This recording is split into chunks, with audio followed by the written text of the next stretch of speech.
A big hello and a warm welcome to all of you amazing and beautiful people out there. Welcome to my channel.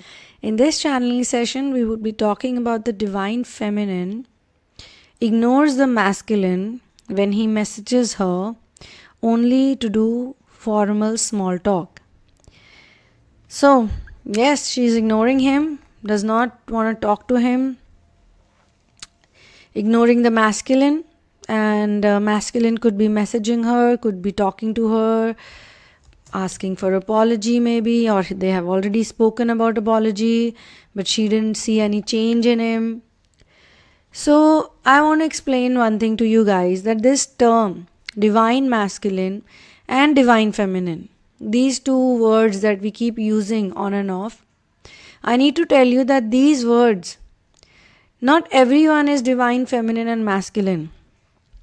I get some request where they tell me that I am the divine feminine or I am the divine masculine and this is what is happening to me or that is what is happening to me, or I have done 70% of my work, I have been doing inner work but my masculine is not doing any inner work.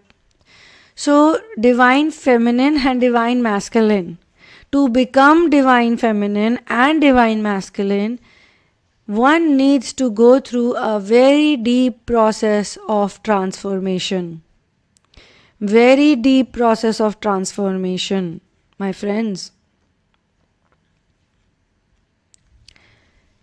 Think about it. Also, it is not necessary that a man has to be divine masculine or a woman has to be divine feminine. And that's the reason why even in same-sex relationships, there are many twin flames. Some people think that no, twin flames are only heterosexuals. That's not true. Lots of twin flames are same-sex relationship, and many have taken reading from me or a personal session from me.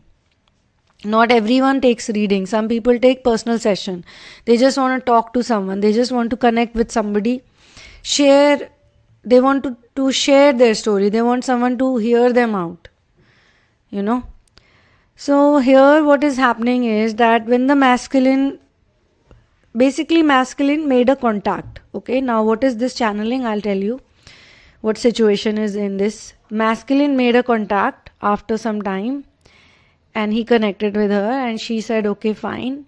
Both of them had gone through their own stages of awakening and inner work. And sometimes it so happens that a long separation takes place where the awakening happens. Then the masculine and feminine, they come back together. But instantly things don't go like in one day, they don't happen how people think it is. Like in one day, he will call, he will say, hey, I'm back to you. Now I understand everything. I love you. Yes, you are the one for me and I'm the one for you. We are twin flames. That's not how it works. Even after coming back, because as I say in all my sessions, most of my sessions, there was a time I was saying this in every session. Then I stopped. Then I said, okay, maybe not everyone is understanding it. Ascension is a lifestyle. The reason why I said this, ascension is a lifestyle, is because people are assuming that once you get into the inner work mode and you reach somewhere, then you can stop the inner work. Or when the masculine comes back or the reunion happen, the mini reunion, sometimes not only reunion but mini reunions also happen. Which means that they come back like it would feel like it's a reunion, but it's not a real complete reunion has not yet happened. Okay, so we call it harmonization. So that's the reason why you need to study. You need to get into in-depth study of twin flame journey. On the internet, people say many things. And especially on the internet, we have lots of these manifestation coaches also these days. They make videos, nothing against them. They made videos. They put it on, they pay for the views. They put it on views, paid views. They get lots of people like instantly, and then they put out those pictures, some kind of pictures of there with a very hot, good looking, handsome hunk, or with a beautiful diva type of a woman, and they say, oh look, I've manifested this sexy looking man with six-pack abs and tattoos and sexy blonde hair and blue eyes. You can also do it, girls. You can also manifest a relationship like that, blah, blah, blah. Or this vice versa. Vice versa. Men are also doing this, women are also doing it.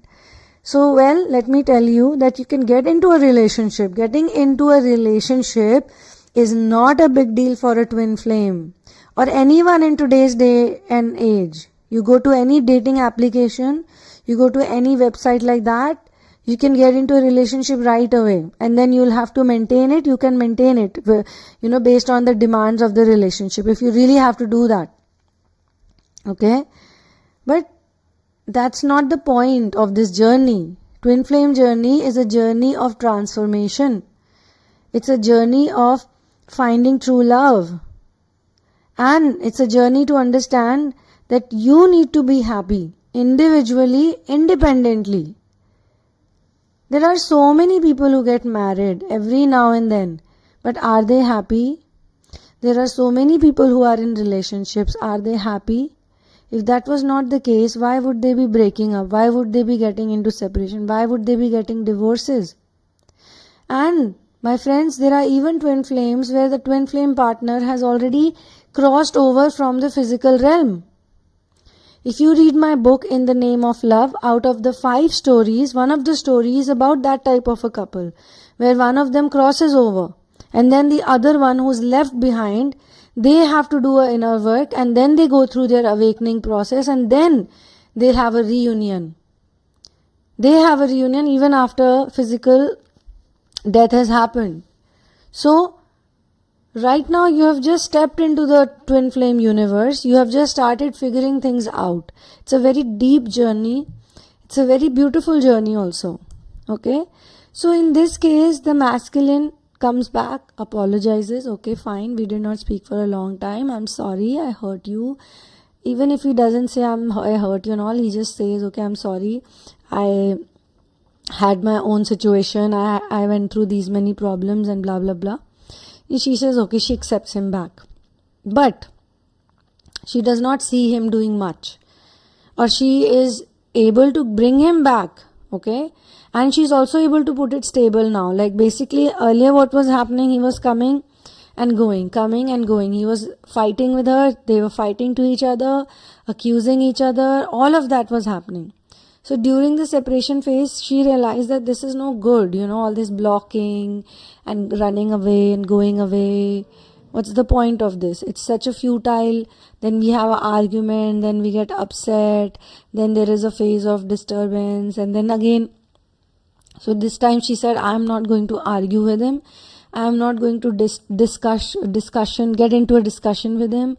I'm not getting into debates. I'm not even asking him to do things for me. Okay, let it be. Whatever my expectations are, maybe her expectation is that, he should not be very formal with her. He should just come over to meet her. Instead of saying, should I come? Or he should not, if he makes plan, then he should stick by it. Or in some cases, what the masculine says to feminine is, you come over, we'll do something. Like he doesn't want to make the effort. Okay. He wants her to make the effort, but he's saying that I don't need to go because I have work and this and that. So you come over, we'll chill, we'll hang out. However, when she gets healed, she is like, I don't have time for this. Or why should I go? It's not like I'm dying to meet you. We have already connected. We have spoken on video calls. What's the point of this type of a meeting? So now she's becoming smarter because she doesn't want to give into the toxicity and the things that happened last time, the codependency that happened in the previous breakups or the separation phases. So after a long separation, he comes back, but he does not fully, get into his real zone because transformation is a slow process or sometimes it is just a process. It is a step-by-step process. Slow and fast are the labels that we human beings give. Okay, so he is calling her, but she's putting him on ignore mode, or she is not excited about it. Like earlier, if he would call, she would get very excited. She would leave her sleep, not eat the meal, talk to him for like hours and hours and hours in the night. And suddenly he would say, hey honey, I have to go somewhere, I'm busy. So like all this time that I was talking to you, she says to herself, when I was talking to him, that time he was like doing his time pass. And now that he has work, he's just gone. So certain things hurt her, or maybe when he comes back, he makes some commitments again, but he does not fulfill. So instead of playing the blocking game, instead of playing the argument game, instead of playing the debate game, all of this she feels is false. These arguments, these expectations. If someone wants to do something, they will do it. If someone doesn't want to do anything or whatever specific thing, they will not do. Okay. So she decides this time she wants to be in Yoda mode. She wants to be chilled out, not have any expectations, not get into any codependent energies with him, not give in to any negativity. So she's like, okay, you want to do something, you do it. Okay. But similarly, I am also busy. I also have my work. I also have my career. Earlier, yes, I was so had nothing to do, that I was only focusing on you. I was chasing you. I did not do proper job also because my whole time was being spent on you. But now I have a lot of things to do, and I will do these things because these things make me happy. I was not happy at that time, so I don't want to get into that codependent state anymore. I have to be emotionally independent, so I'm going to do whatever it takes to become emotionally independent. Okay.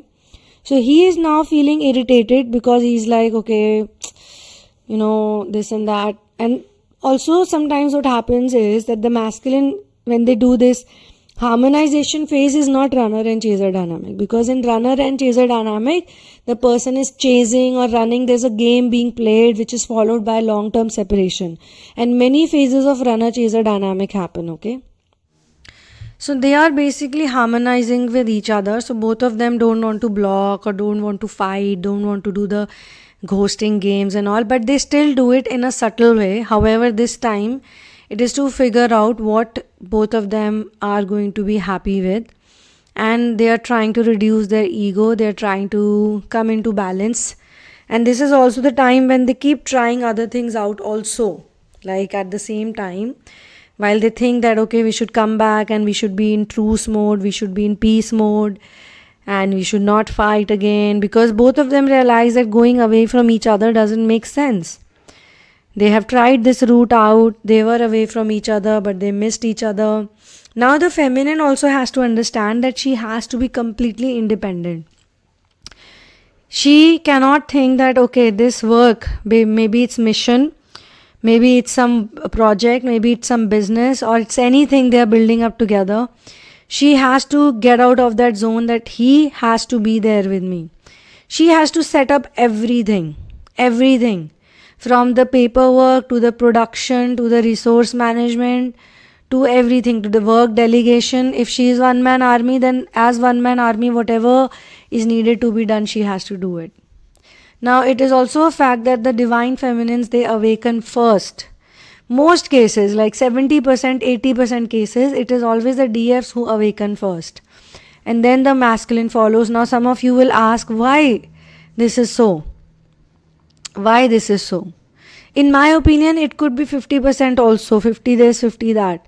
But the cases I have seen mostly, or either they are females, like with female body, but they could have masculine energy and they have chosen to be in masculine female bodies for a reason. Because currently in the world, the ascension is going to be carried forward by the females.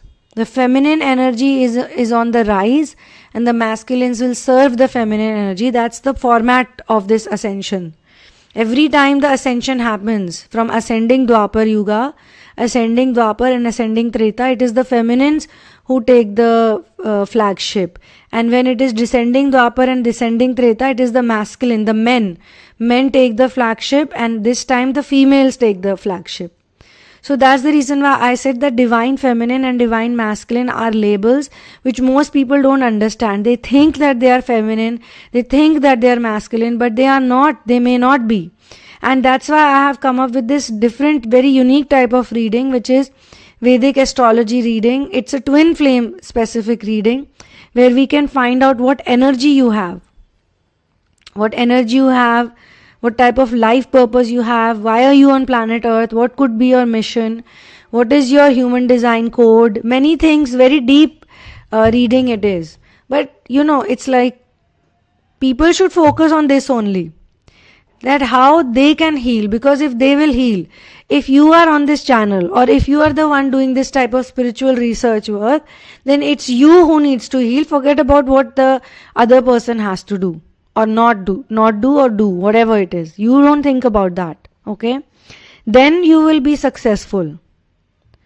If you are more concerned about healing them and what are they doing, how are they going to heal, then you will not find success in this journey, and or it will take very, very long. Okay, so here also the feminine has decided to be very strong and very committed to the inner work and very committed to the way she wants things to go, which is very authentic. So the masculine is sort of, he is hurt, he's feeling like his ego is not being massaged, or he understands that yes, I am being a little egotistical, but what to do? It takes time, to fight against the ego. And that too after a long separation, that too after coming back, and making things work, or making things, making amendments, For personal readings or personal sessions, you can check out the description box. All the details are mentioned over there along with the fees. All you have to do is, using the PayPal link, you have to book the session. And you have to write to me to let me know that I have booked this session. Okay, and then I will tell you the next step. Usually the readings happen over video calls because I need to see the person in front of me. On this note, I'll close this channeling session. Thank you so much for being here with me. One love and peace out.